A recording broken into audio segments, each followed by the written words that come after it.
It's Big Board Sports with Roger Wyland on 104.5 The Team.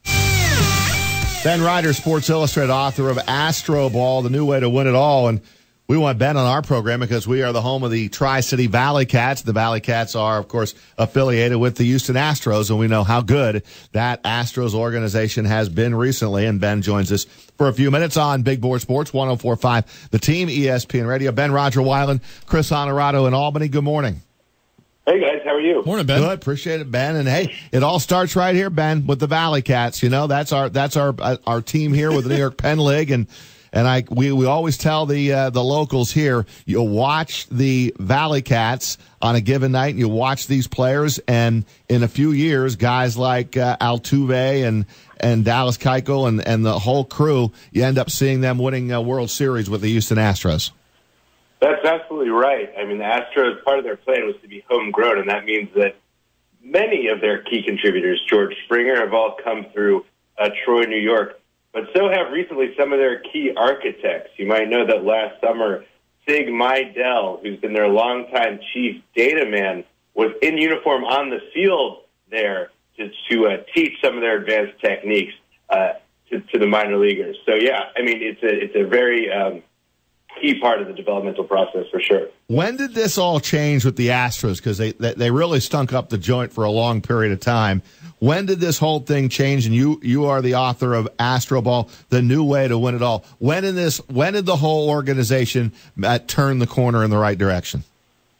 Well, you didn't know it yet at the time, but it was probably when they brought in Jeff Luhnow to be the GM at the very end of 2011 before 2012. This was an organization that had absolutely empty cupboards, or maybe not absolutely. There were a few pieces in the minors, like Keuchel and Springer in particular. Altuve was there. Other than that, it was the worst-ranked minor league system in baseball. It was the worst team on the major league level in baseball.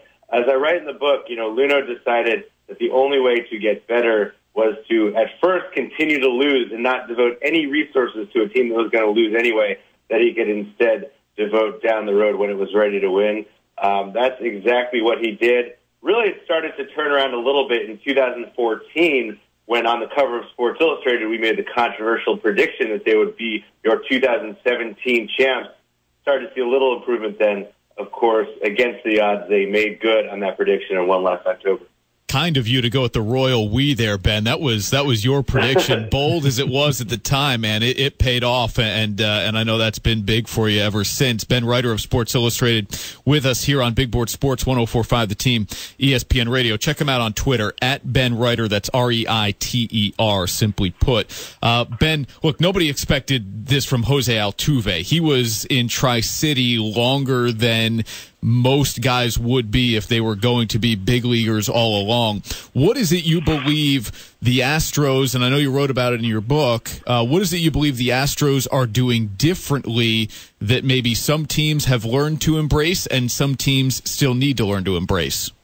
Well, look, since 2003 when Moneyball came out, the entire league, not just a few teams, have embraced the power of analytics, the power of computer algorithms, to help you in player procurement and decision-making. Certainly the Astros have done that as well, but the edge that they got was that they brought back in a recently overlooked source of predicted information.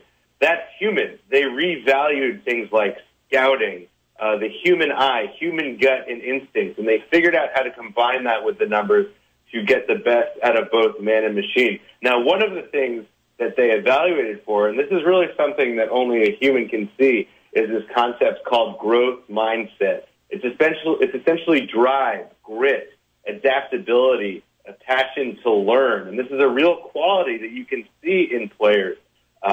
Certainly somebody like Jose Altuve had that. You have to if you're going to become a major league player when you're 5'5".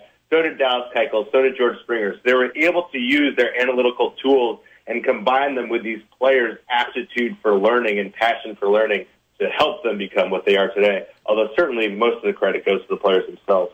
Ben, where do you stand on this year's Astros team? Are they as good right now as last year's team that went on to win the World Series? They're even better. They really are. By any underlying metric, they're better. I mean, look at this pitching staff. A year ago today, Dallas Keuchel was in the pitching staff. Justin Verlander was not.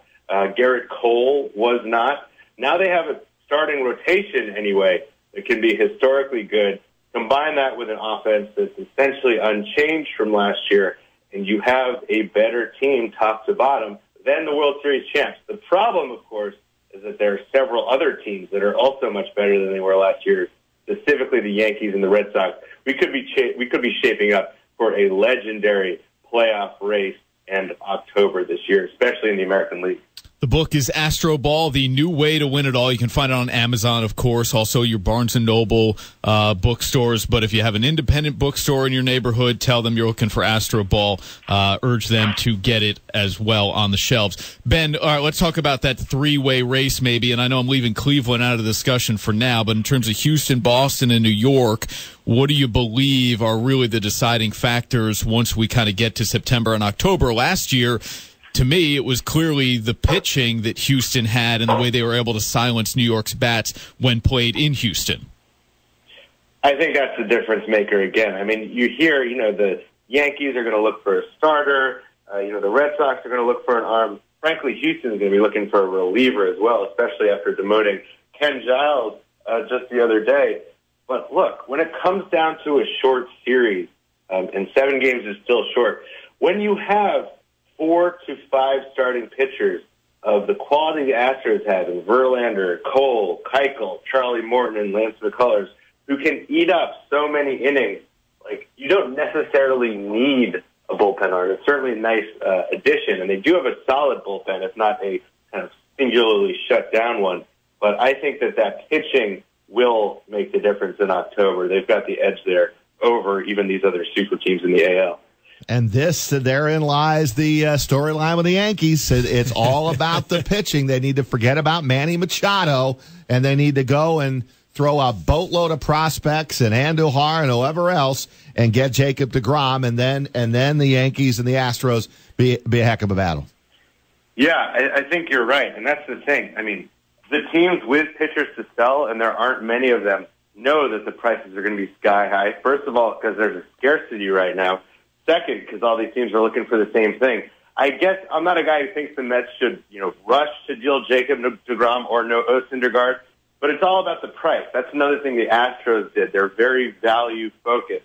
And if this happens to be the time when you can get just an obscene price for Jacob deGrom, as is possible, 3 top prospects, 4 top prospects, it could be hard to hang on to him. Ben, appreciate a few minutes, man. Great job with the book, The New Way to Win It All. It hits home with a lot of Capital Region fans because of the Tri-City Valley Cats and the connection we now have with the Houston Astros. Thanks. There's a funny story in there about a local bar in Troy, New York that I'd encourage people to look out for as well. Okay. There's your hook. Love it. Go buy the book. Go buy the book. Love that little tease right there. That's a nice tease. Ben, thanks for a few minutes, man. Appreciate it. Thanks, Ben. Thanks, Ben. Ben Reiter, Sports Illustrated.